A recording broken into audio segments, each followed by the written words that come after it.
नमस्कार। कार्यक्रम विपद र विकासमा तपाईलाई हार्दिक स्वागत छ। विपद व्यवस्थापन र दिगो विकासका पक्षमा समर्पित यो कार्यक्रममा हामी विपद, त्यसको न्यूनीकरण, व्यवस्थापनका साथै दिगो विकासका आधारबारे सामग्रीहरू प्रस्तुत गर्दछौं। दर्शकहरू, राजधानी काठमाडौँमा सार्कको 18औं शिखर सम्मेलन सुरु हुन अब केही घण्टा मात्रै बाँकी छ। आजको श्रृंखलामा हामी सार्क शिखर सम्मेलनमा विपद व्यवस्थापनको मुद्दा कतिको आवश्यक छ र कसरी यो विषय उठाइनुपर्छ भन्ने सम्बन्धमा विषयवस्तु उठान गर्दैछौं। कार्यक्रमको सुरुमा यो सामग्री। दोस्रो विश्वयुद्धको त्रासदीपूर्ण अन्त्यसँगै विश्वमा सुरक्षा तथा आर्थिक सामाजिक विकासमा सामूहिक रूपमा अघि बढ्ने अवधारणाका साथ 24 अक्टोबर सन् 1945 मा संयुक्त राष्ट्र संघको स्थापना भयो। तर भर्खरै सकिएको युद्धको घाउ नसेलाएर भनौं वा भौगोलिक विशालताले त्यो अवधारणा तत्काल बृहत्तर रूपमा लागू हुन सकेन। फलस्वरूप सामूहिक रूपमा अघि बढ्न चाहने देशहरूले क्षेत्रीय संगठनको अवधारणा अघि सारे, जसमध्ये पछिल्लो एउटा संगठन हो दक्षिण एसियाली क्षेत्रीय सहयोग संगठन सार्क। खास गरी दक्षिण एसियाली राष्ट्रहरूका बीचमा पारस्परिक हित र यस क्षेत्रका जनताको सर्वाङ्गीण विकासमा मिलेर अघि बढ्ने चाहनाका साथ सार्कको स्थापना भएको हो। आर्थिक, सामाजिक सुरक्षाका साथै क्षेत्रीय रूपमा आइपर्ने विपदहरूको मिलेर सामना गर्नु पनि सार्क स्थापनाको उद्देश्य भित्रै पर्दछ। तर यो अवधारणा भने सार्क स्थापनाको 20 वर्षपछि मात्र सदस्य राष्ट्रहरूका बीचमा आवश्यकता महसुस हुन पुग्यो। अन्तर्राष्ट्रिय स्तरमा संयुक्त राष्ट्र संघमा विपद जोखिम न्यूनीकरण सम्बन्धी कार्यालय UNISDR क्रियाशील छ भने सार्कमा सार्क विपद व्यवस्थापन केन्द्र सन् 2007 देखि स्थापना भएर काम गरिरहेको छ। सन् 2004 को डिसेम्बरमा हिन्द महासागरमा आएको भूकम्प र समुद्री आँधीका कारण इन्डोनेसिया सहित यस क्षेत्रमा झण्डै 3 लाख मानिसले ज्यान गुमाउन पुगे। त्यस लगत्तै सन् 2005 जुन 27 मा मालदिभ्सको राजधानी मालेमा बसेको सार्कका वातावरण मन्त्रीहरूको बैठकमा पहिलो पटक पूर्व सूचना, विपद व्यवस्थापन र विपदको जोखिम न्यूनीकरण सम्बन्धी खाका तयार गर्न सबै देशका विज्ञहरू सम्मिलित बैठक गर्ने सहमति भएको थियो। उक्त बैठकको निर्णय अनुरूप नै सन् 2006 फेब्रुअरी 7 देखि 9 सम्म बंगलादेशको ढाकामा भएको सार्क क्षेत्रका विपद विज्ञहरूको संयुक्त बैठकबाट तयार पारिएको सार्क विपद व्यवस्थापन कार्य योजनालाई 30 जुलाई 2006 मा बसेको मन्त्री स्तरीय बैठकले स्वीकृत गरेको थियो। त्यसको पछिल्लो वर्ष सन् 2007 अप्रिल 3 र 4 मा भारतको नयाँ दिल्लीमा भएको 14औं सार्क शिखर सम्मेलनबाट कार्ययोजना अनुमोदन भएसँगै त्यसको कार्यान्वयनका लागि सार्क विपद व्यवस्थापन केन्द्रको स्थापना गरिएको हो। सार्कमा आबद्ध सबै 8 सदस्य राष्ट्रहरूका विपद व्यवस्थापन र जोखिम न्यूनीकरण सम्बन्धी काम गर्ने सरकारी निकायका अधिकारी सहभागी रहने कार्यकारी परिषदले केन्द्रको नेतृत्व र कार्यक्रम तय गर्ने गर्छ। तर हालसम्म सूचना आदान प्रदानको काम बाहेक अरू खासै उपलब्धिमूलक काम हुन सकेको छैन। गत वर्ष नयाँ दिल्लीमा भएको सार्क विपद व्यवस्थापन केन्द्रको कार्यकारी परिषदको बैठकले अनुभव साटासाटका आधारमा आगामी दिनमा विपद न्यूनीकरणमा कसरी सहकार्य गर्न सकिन्छ भन्ने विषयमा मात्र बढी केन्द्रित थियो। हार्डवेयरको पाटोमा त्यति देखिरहेका छैन अथवा हामीले गर्न सकेका छैनौँ। सफ्टवेयरको पाटोमा मात्रै अब डेटाहरू आदान प्रदानका कुरा यो पनि एउटा एचिभमेन्ट नै हो। नेपालका कति के भयो भन्ने कुरा चाहिँ भारतमा कस्तो भइरहेछ भन्ने कुरा, त्यहाँ कसरी चाहिँ हामीले रेस्क्यु गर्यौँ, रेस्पोन्स गर्यौँ भन्ने कुराहरू त्यसले पनि अनुभव सेयर गरौँ भने भोलिको दिन हामीले यसलाई मिनिमाइज गर्न सकिने हुँदो रहेछ। त्यो कारणले गर्दा त्यो काम गरिरहेछौँ। अनि त्यस्तै तरिकाले चाहिँ अब इन्हान्स गराउने, जस्तो कि क्यापेसिटी बिल्डअप गराउने, इन्हान्स गराउने अर्गनाइजेसनको भनौँ अथवा चाहिँ त्यहाँको व्यक्तिको भनौँ गरौँ, अब यी कुराहरूको बारेमा चाहिँ सेयरिङ गरौँ, एकअर्कामा बसेर चाहिँ हामीले चाहिँ त्यसलाई आदान प्रदान गऱ्यौँ भनेदेखि त्यसले धेरै काम पनि हुँदो रहेछ। तर पछिल्लो समय जलवायु परिवर्तन र त्यससँगै यस क्षेत्रले भोग्नु परेका विपदका घटनाबाट पाठ सिक्दै आगामी दिनमा यसलाई साझा समस्याका रूपमा मिलेर समाधान खोज्ने हो भने अब सूचना आदान प्रदान मात्र पर्याप्त हुन सक्दैन। भएका सम्झौताको पनि व्यवहारिक कार्यान्वयन हुन नसक्नुले विपद व्यवस्थापनमा क्षेत्रीय प्रयास प्रभावकारी बन्न सकेको छैन। समस्या यो सन्धि सम्झौताहरू कार्यान्वयन नहुनुको अर्को एउटा समस्या भन्दा विशेष गरिकन भन्नाले चाहिँ जति पनि सार्कका सन्धि सम्झौताहरू छन् त्यो धेरै जसो बाध्यकारी सन्धि सम्झौताहरू होइनन्। त्यो सार्क राष्ट्रहरूले चाहिँ आफ्नो भनौँ न आफूले मन लागेको खण्डमा अथवा आफ्नो अनुकूल भएको खण्डमा मात्र ती सन्धि सम्झौताहरूलाई चाहिँ कार्यान्वयन गर्ने भन्ने खालको चाहिँ अवस्था रहेको छ। त्यसले गर्दा अबका सार्कका सन्धि सम्झौताहरू चाहिँ बाध्यकारी सन्धि सम्झौताहरू चाहिँ हुनुपर्छ भन्ने नै हो। सार्कको 18औं शिखर सम्मेलनमा छलफल गरिरहँदा सार्कका शीर्ष नेताहरूले यसतर्फ पनि गम्भीर बन्नै पर्छ र सहकार्यका लागि नयाँ आयामहरूको खोजी गरिनुपर्दछ। दर्शकहरू, दक्षिण एसियाली देशहरू बीच विपद व्यवस्थापनमा मिलेर अघि बढ्ने सम्झौता भएको झण्डै 1 दशक लागिसक्यो, तर समझदारीको व्यावहारिक कार्यान्वयनमा समस्या ज्यूका त्यौं छन्। परिणाम पछिल्ला दिनमा पनि हामीले धेरै ठूल्ठूला विपद बेहोर्नु पर्यो, तर रोकथाम र व्यवस्थापनमा साझा प्रयास कहीं भएनन्। कस्ता छन् त सार्क क्षेत्रमा भएका मुख्य प्राकृतिक विपदका घटना? अबको यो प्रस्तुतिमा यही 2014 अगस्त 2 मा नेपालकै सिन्धुपाल्चोकको जुरेमा अकस्मात पहिरो गयो। पहिरोले सुनकोशी नदी थुनिँदा र घरहरू बगाउँदा 156 जनाको मृत्यु भयो। सरकारले आधिकारिक रूपमा 50 जनाको मृत्यु भएको पुष्टि गरे पनि महिना दिनसम्मको खोजी कार्यबाट समेत फेला नपरेका 123 सहित सबै 156 जनालाई मृत घोषित गरियो। त्यस लगत्तै सेप्टेम्बरमा मध्य र सुदूरपश्चिम नेपालका सुर्खेत, बाँके, बर्दिया सहितका देशका विभिन्न जिल्लामा आएको बाढी पहिरोले कम्तीमा पनि 94 जनाको ज्यान गएको सरकारी तथ्याङ्क छ। हराएकोहरूको संख्या ठूलो भएकाले सरकारले प्रमाणित गरे भन्दा अन्य धेरै मानिसको ज्यान गएको स्थानीयहरूले बताउँदै आएका छन्। मनसुनी वर्षाले दिएको पीडा स्वरूप देशभर सयौं मानिसले अकालमै ज्यान गुमाउनु परेको घटनाको श्रृङ्खला सकिएको महिना दिन बित्न नपाउँदै भारतमा आएको हुदहुद आँधीले फेरि अर्को ताण्डव मच्चायो। अक्टोबर 13 र 14 मा भारतको हुदहुद आँधीको प्रभाव स्वरूप मुस्ताङ, मनाङ, म्याग्दी लगायतमा परेको बाक्लो हिमपातले कम्तीमा 33 जनाको ज्यान लियो। यो यस वर्ष नेपालमा भएका केही ठूला प्राकृतिक विपत्तिका प्रतिनिधि घटना मात्र हुन्। उता यसै वर्ष भारतमा हुदहुद आँधीले निकै ठूलो आतंक मच्चायो। खास गरी भारतको आन्ध्र प्रदेशलाई मुख्य क्षति पुर्याएको हुदहुदका कारण आन्ध्र प्रदेशका विजयनगरम र श्रीकाकुलम जिल्ला सहितका स्थानमा कम्तीमा 75 जनाको ज्यान गयो भने 75,000 करोड भारतीय रुपियाँ बराबरको क्षति भएको अनुमान छ।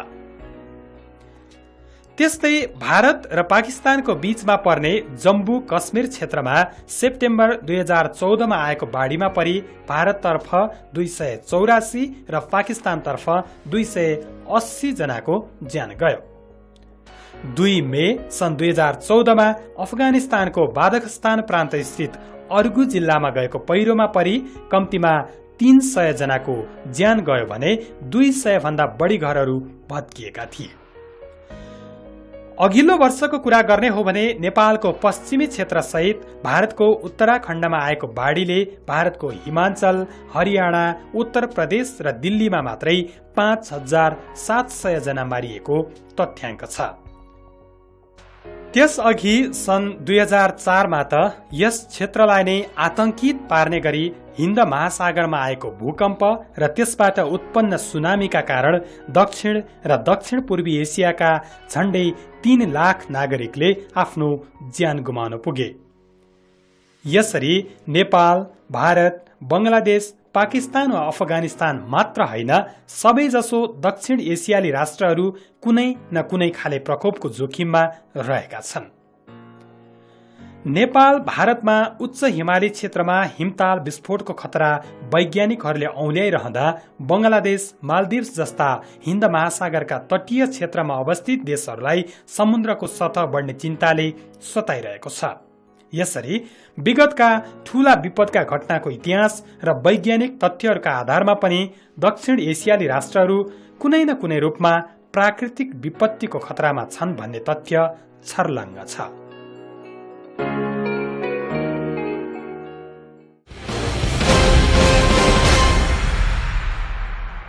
दर्शकहरू, कार्यक्रम विपद र विकासको आजको श्रृंखलामा हामी सार्क शिखर सम्मेलनमा विपद व्यवस्थापनका पक्षमा साझा अवधारणाको खाँचो किन छ भन्ने प्रसंग उठाइरहेका छौं। प्राकृतिक विपदका घटनाले देश वा सीमा केही हेर्दैन। एउटा देशमा भूकम्प जाँदा अर्को देशमा पनि संरचना ध्वस्त हुन सक्छन् अनि एक देशमा भएको भारी वर्षाले अर्को देशमा बाढी आउन सक्छ। अतः सार्क क्षेत्रमा विपद अन्तर्देशीय मात्र भए पनि यसको क्षेत्रीय समाधान खोजिनु आजको आवश्यकता हो। नेपालमा सप्तकोशी नदी थुनिँदा भारतको बिहार सहित उत्तर प्रदेशको पूरै जनजीवन सम्भावित बाढीको त्रासले आतंकित बन्न पुग्यो। यस वर्षको सेप्टेम्बरमा, अक्टोबरमा हुदहुद नामक समुद्री आँधी भारतमा आयो, तर त्यसको असर स्वरूप नेपालका उत्तरी हिमाली क्षेत्रमा भारी हिमपात भयो र दर्जनौं मानिसको ज्यान गयो। जम्मू कश्मीर क्षेत्रमा यसै वर्षको मनसुनमा आएको बाढीले इस्ट इन्डिया कम्पनीले 40 को दशकमा छुट्याइदिएको भारत पाक सिमाना देखेन।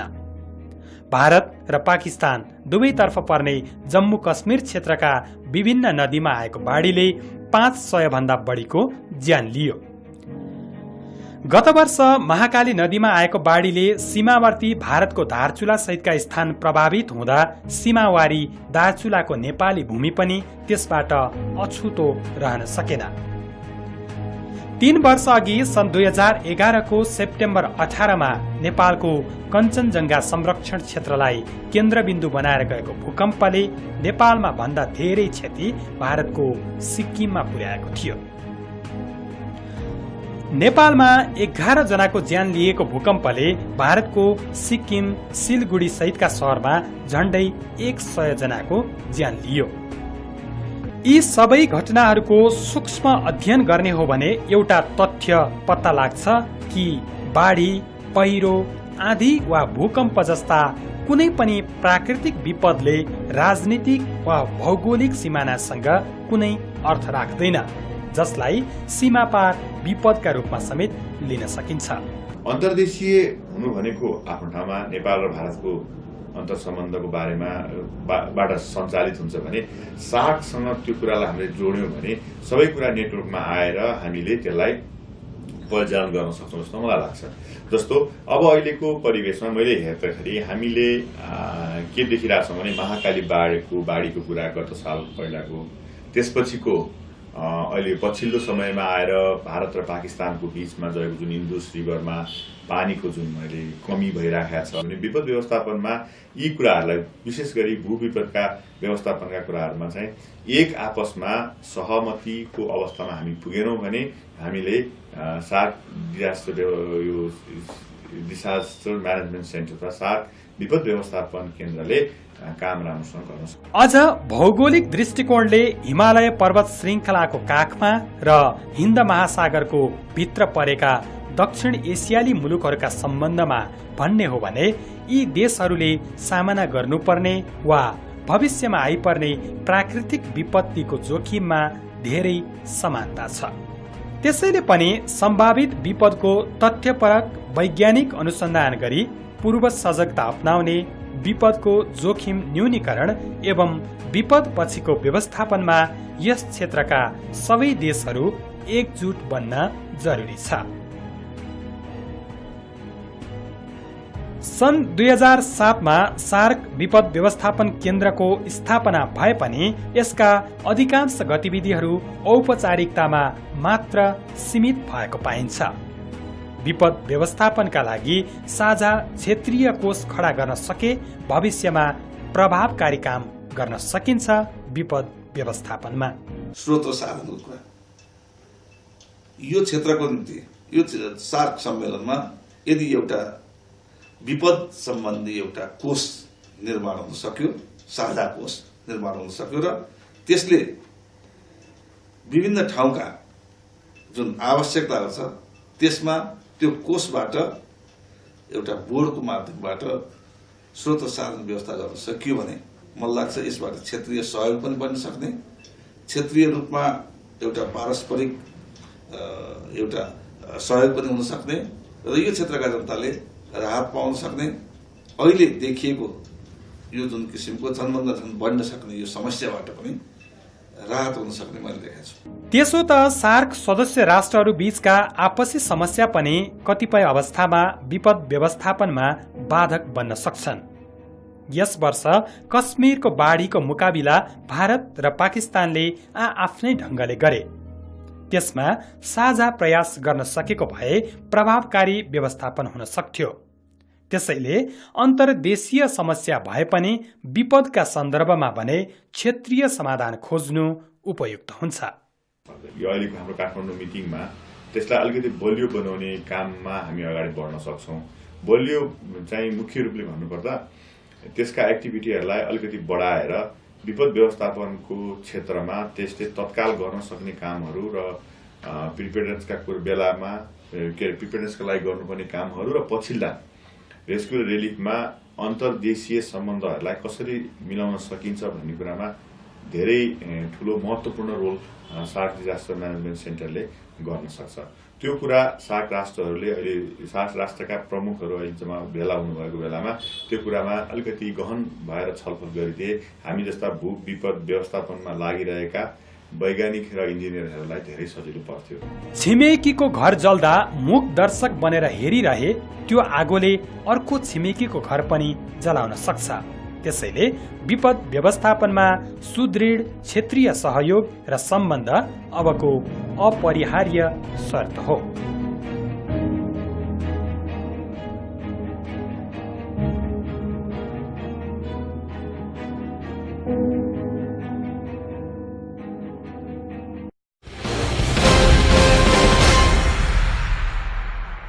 सार्क क्षेत्रमा विपद व्यवस्थापनमा काम नै नभएको भन्ने त होइन, तर प्रकृतिले जति निर्मम प्रकारका प्रहारहरू बढाउँदै लगेको छ, रोकथाम र व्यवस्थापनमा हाम्रा प्रयास पनि त्यति नै संगठित, व्यवस्थित र वैज्ञानिक हुनु जरुरी छ। यस क्षेत्रका साझा समस्याबारे छलफलमा जुटेका सार्क क्षेत्रको शीर्ष नेतृत्वले काठमाडौँ बसाइमै यतातर्फ गम्भीर ध्यान दिनु आजको आवश्यकता हो। सार्कको 18औं शिखर सम्मेलन सुरु हुन अब केही घण्टाहरू मात्र बाँकी छ, तर हुदहुद र जुरेको प्रहार अझै हाम्रो मानसपटलमा भयंकर भएर आइरहन्छ। हिन्दूहरूको प्रसिद्ध धाम केदारनाथ नै तहस नहस पार्ने उत्तराखण्डको बाढी पहिरो यस क्षेत्रकै मानव सभ्यताका लागि प्रकृतिले दिएको एक कठोर प्रहारका रूपमा आङ जिरिङ्ग पार्न छोडेको छैन। प्राकृतिक, जैविक होस् या मानवीय गतिविधिजन्य विपदलाई रोकेर रोक्न सकिन्न। यसको सबैभन्दा राम्रो उपचार भनेको त्यसको पूर्व सूचना प्राप्त गर्ने, जोखिम न्यूनीकरण गर्ने र विपदको समुचित व्यवस्थापन नै हो। तर जब विपदले विकराल रूप लिन्छ र स्थानीय तहबाट बाहिर निस्केर राष्ट्रिय र क्षेत्रीय तहमै धक्का दिन थाल्छ, त्यससँग जुझ्ने, त्यसको समाधान खोज्ने र दिगो व्यवस्थापनका लागि प्रयत्न पनि क्षेत्रीय तहमै हुनुपर्छ। यो त एउटा क्रस बोर्डर इस्यु हो नि भन्ने जब कुरा हामी सबैले महसुस गर्छौँ भनेर भने नेपालले बडो सशक्त ढङ्गले यसलाई उठाउनु पर्यो। डिजास्टर रिस्क रिडक्सनको इस्यु, अब डिजास्टर रिस्क म्यानेजमेन्टको इस्यु, अब त्यो हाम्रो मात्र इस्यु होइन। त्यस कारणले गर्दाखेरि सार्क रिजनका 8 देशका चाहिँ उच्च पदस्थ नेताहरूले एक ठाउँमा बसेर एउटा प्रतिबद्धता व्यक्त गर्न पर्यो। अब डिजास्टरको न्यूनीकरण कसरी गर्न सकिन्छ, डिजास्टर रिस्क रिडक्सन कसरी गर्न सकिन्छ भनेर उनीहरूले भन्नु पर्यो। त्यो भन्नुको निम्ति यो फोरम चाहिँ उपयुक्त फोरम हो भन्ने मलाई लाग्दछ। त्यसो त सार्क क्षेत्रमा पनि विपद व्यवस्थापनका लागि संयुक्त प्रयास नभएकै भने होइन। भारतको नयाँ दिल्लीमा केन्द्र रहने गरी ह्युगो अभिसन्धिका अधिकांश बुदाहरूलाई आफ्नो मार्गनिर्देशक रूपमा लिएको सार्क विपद व्यवस्थापन केन्द्र विगत 7 वर्षदेखि कार्यरत छ। तर केन्द्र स्थापना सँगै भएका क्षेत्रीय सन्धि सम्झौताहरू बाध्यकारी नहुँदा केन्द्रले विपद व्यवस्थापनमा ठोस उपलब्धि हासिल गर्न सकेको छैन। आगामी दिनमा विपद व्यवस्थापन कार्य योजनालाई बाध्यकारी बनाउनु एउटा उपाय हुन सक्छ। सार्क डिजास्टर म्यानेजमेन्ट फ्रेमवर्क छ, त्यो चाहिँ बाध्यकारी सम्झौता चाहिँ होइन। त्यो चाहिँ विशेष गरिकन सार्क राष्ट्रहरूले आफूले चाहेको खण्डमा चाहिँ त्यसलाई चाहिँ कार्यान्वयनमा ल्याउन सक्ने भनेर चाहिँ उल्लेख गरिएको छ।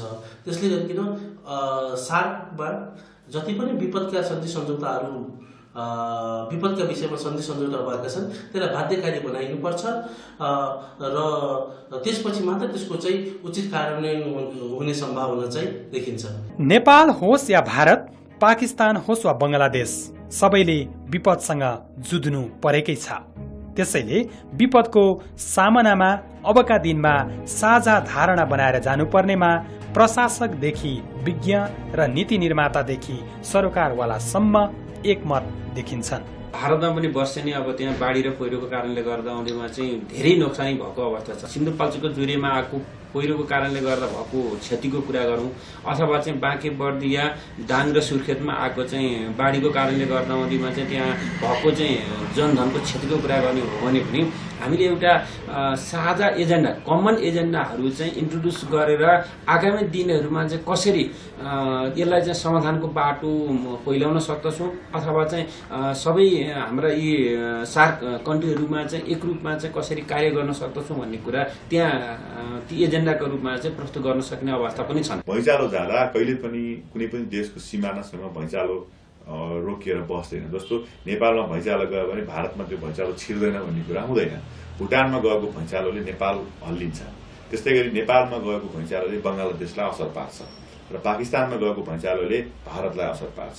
त्यो अर्थमा हामीले के बुझ्नु पर्यो भने एक आपसमा यस्ता भैँचालाका सम्भावित ठाउँहरू पहिचान गर्नको लागि एउटा यो सार्क स्तरीय अध्ययन टोली नै बनाउनु पर्ने मैले देखेको छु। त्यसैले भैँचालोको एउटा चाहिँ हजार्ड म्याप भनौँ, जोखिम नक्सा बनाउने काममा सार्क राष्ट्रहरू तत्काल अगाडि आएर यसबारेमा सहमति हुनु जरुरी छ। विपद परिसकेपछि मात्र त्यसका बारेमा सोचेर हुँदैन। सार्कका 8 देशका राष्ट्र र सरकार प्रमुखहरूको काठमाडौँ कुम्भ मेलाले विपद व्यवस्थापनमा साझा अवधारणा सहित ठोस प्रस्ताव नै पारित गर्नुपर्छ। विगतमा भोगेका विपदबाट पाठ सिक्दै र विपद व्यवस्थापनमा देखिएका कमजोरी सच्याउँदै अधिकार सम्पन्न क्षेत्रीय प्रयासका लागि आयोजकका रूपमा नेपालले त्यसको अगुवाई गर्नुपर्छ। आयोजक राष्ट्रका नाताले नेपालले यसमा इनिसिएसन लिन सक्छ कि सक्दैन भन्नुभन्दा पनि मैले लिनुपर्छ भन्छु। अब विपद जोखिम व्यवस्थापनको कुरा त्यो हाम्रो मात्रै विषय होइन, यो एउटा क्रस बोर्डर इस्यु पनि हो र यो 18औं शिखर सम्मेलनमा नेपालले सशक्त ढङ्गले यो विषयमा आफ्ना कुराहरू राख्नुपर्दछ। नेपाल एउटा चाहिँ के भन्दाखेरि यो सार्क सम्मेलन गर्ने एउटा राष्ट्रको हिसाबबाट, एउटा होस्ट कन्ट्रीको हिसाबबाट नेपालले यो समस्यालाई चाहिँ समाधानको निम्ति प्रस्ताव गर्ने प्रशस्त ठाउँ रहन्छ र यसको प्रस्तावको मान्यता पनि सामान्यतया के भन्दाखेरि हाम्रो यो चाहिँ कूटनैतिक क्षेत्रमा होस्ट कन्ट्रीको प्रस्तावलाई अलिकति गम्भीरतापूर्वक लिने प्रचलन पनि छ।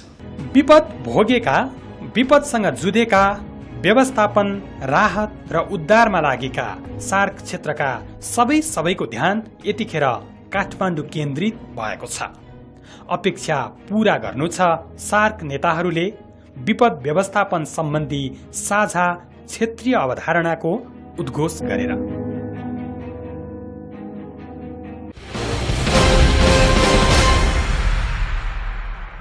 दर्शकहरू, भनिन्छ विपद बाजा बजाएर या पूर्व जानकारी दिएर कहिल्यै आउँदैन।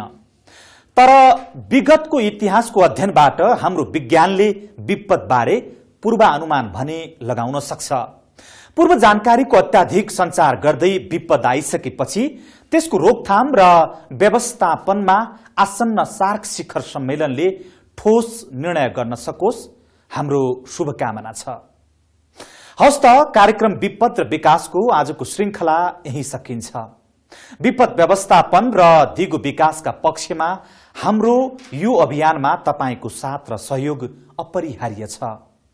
स्क्रिनमा देखिएका इमेल ठेगानामा तपाईका सल्लाह, सुझाव र प्रतिक्रिया पठाउनुहोला। आजका लागि कार्यक्रमबाट हामी सबैलाई बिदा दिनुस्। नमस्ते।